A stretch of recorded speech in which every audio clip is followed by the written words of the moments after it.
Cha somo hicho, macho mioyo yenu atiwe nuru. Kwa hiyo Mungu akufumbue macho uanze kuona kazi uliyoifanya hapa si hasara. Maana usipoona unaweza shetani akakuchezea. Biblia inasema mtavuna msipozimia mioyo. Usipoona chochote utazimia moyo, na ndio kusudi la shetani, ili baraka za Mungu kwako zisikufikie. Sasa tumekuja, hebu tutiane moyo. Bwana akufumbue macho yako yaone, macho ya mioyo yatiwe nuru. Msomaji mzuri, naomba unisomee maandiko haya mawili, Efeso 1:19 mpaka 19 na Mathayo 6:22-23. Labda naomba nisome mwenyewe kwa haraka kidogo ili tuweze kwenda sawa sawa. Efeso 1 mstari ule wa 15 mpaka wa 19, Biblia inasema, kwa sababu hiyo mimi nami tangu nilipopata habari za imani yenu katika Bwana Yesu na pendo lenu kwa watakatifu wote, siachi kutoa shukurani yangu nikiwakumbuka katika sala zangu. Mstari wa 17, Mungu wa Bwana wetu Yesu Kristo, Baba wa utukufu, awape ninyi roho ya hekima na ya ufunuo katika kumjua yeye. Baba wa utukufu, awape ninyi roho ya hekima na ya ufunuo katika kumjua yeye. Macho ya mioyo yenu yatiwe nuru, mjue tumaini la mwito wake jinsi lilivyo, na utajiri wa utukufu wa urithi wake katika utakatifu jinsi ulivyo, na ubora wa ukuu wa uweza wake ndani yetu tuaminio jinsi ulivyo, kwa kadri ya nguvu za uweza wake. Macho ya mioyo yenu yatiwe nuru. Kisoma tena Mathayo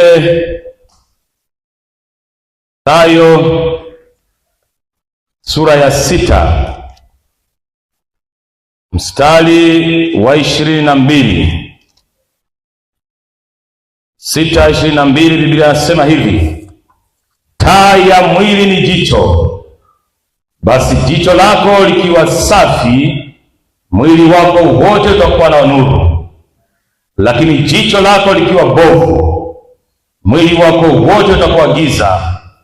Basi ile nuru iliyomo ndani yako ikiwa giza, si giza hilo? Basi nuru yako iliyomo ndani yako ikiwa giza, si giza hilo? Baba wa utukufu, Mfalme mkuu, unayejulikana kwa kufunuliwa kwa mtu, tazama mkutano huu Kristo unataka ukujue kwa kujifunua kwao. Sema macho ya mioyo yetu yatiwe nuru. Naam, roho ya ufunuo iwe katikati yetu katika kukujua wewe. Asante kwa sababu utanisaidia Mungu kusema siri hii kwenye masikio ya watu wako walio tayari kusikia. Katika jina la Yesu Kristo, natiisha kila roho inayovamia masikio ya mtu, na iapisha kwa jina la Yesu Kristo. Natiisha kila mawakala wa giza wanaoziba masikio ya mtu kutokusikia, na nyamazisha kimya kwa jina la Yesu. Naomba Bwana tusaidie kusikia sawa sawa na ulivyokusudia, katika jina la Yesu mwana wa Mungu naomba na kushukuru. Mmoja anisaidie kusema amina. Asante.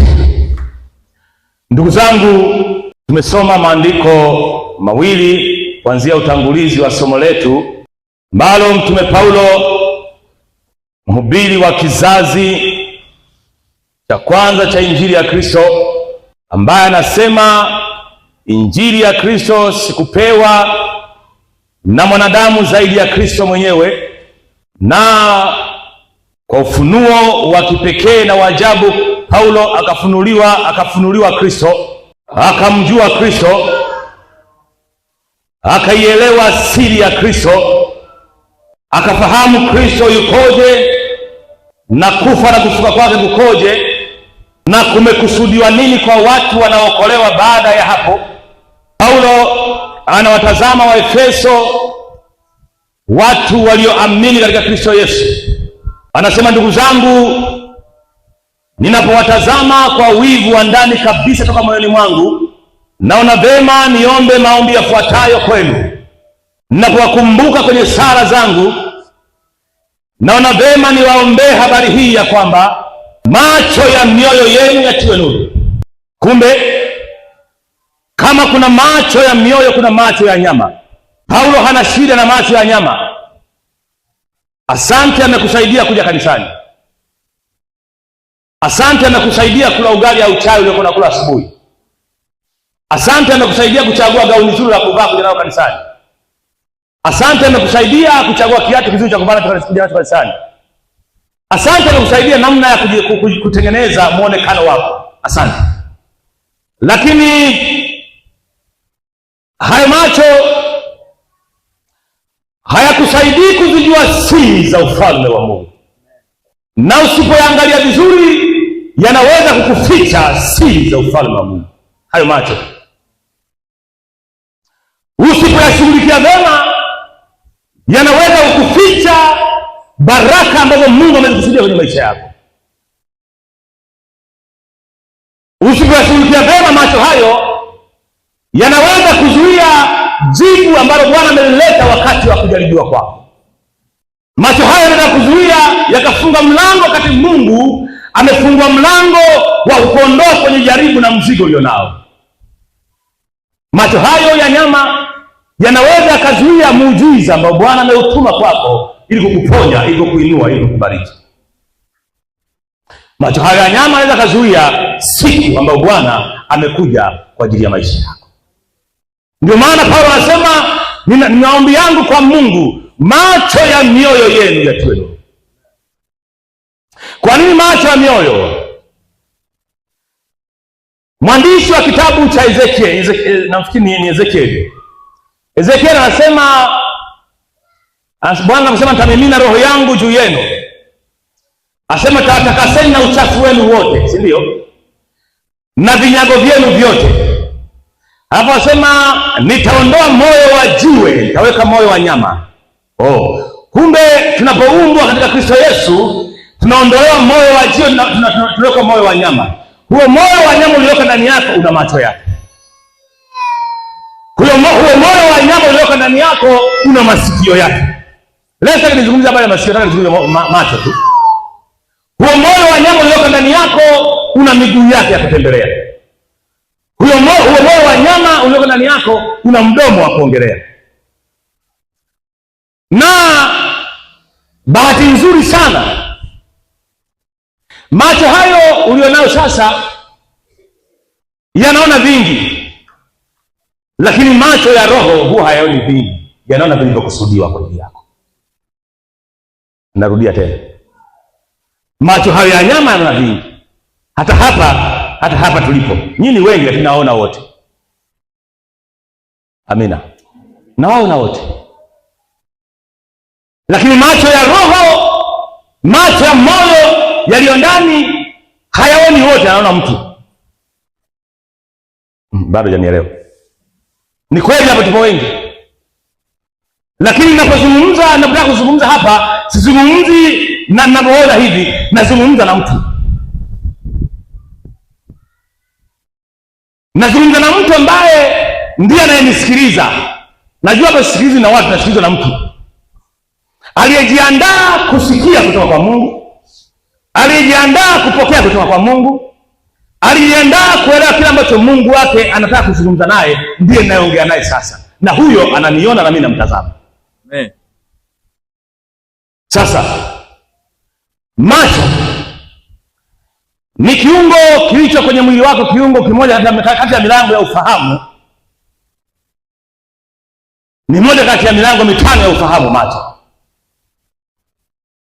Katika ulimwengu wa roho, Yesu alipokuwa anakuja anasema, nimekuja ili viwete watembee, viziwi wasikie, vipofu wapate kuona. Na nataka nizungumze sana eneo hili la kuona, kwa sababu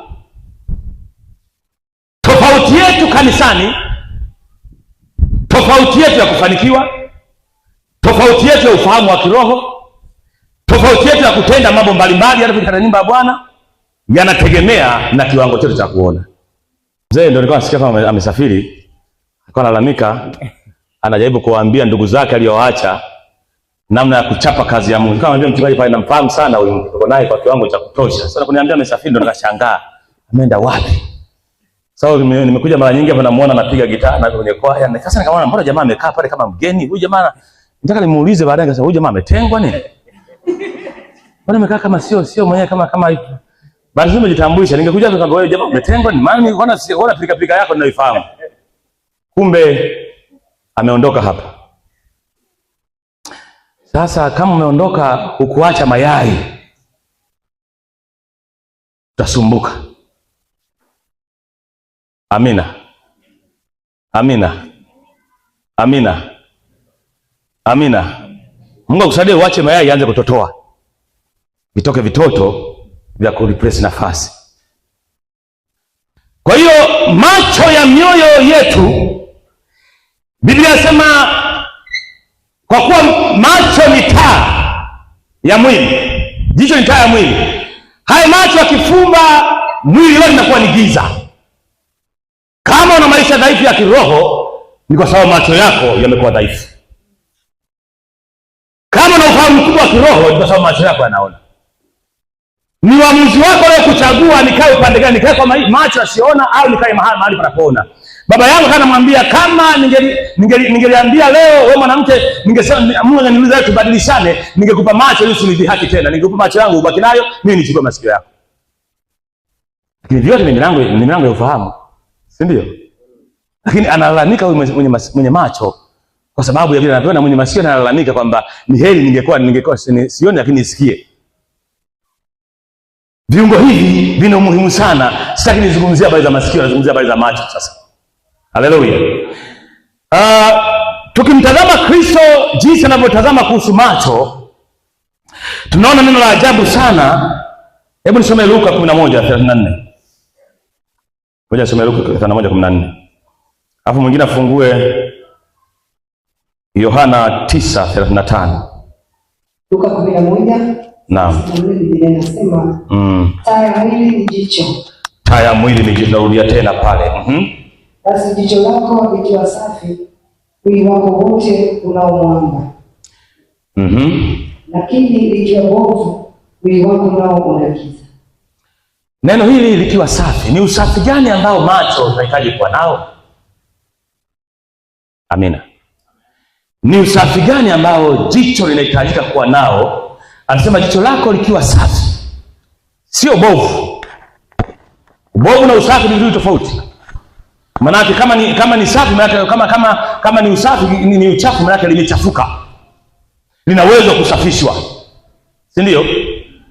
Kama ni bovu, limeharibika, linahitaji kutengenezwa. Kwa kusafishwa na kutengenezwa ni vitu tofauti.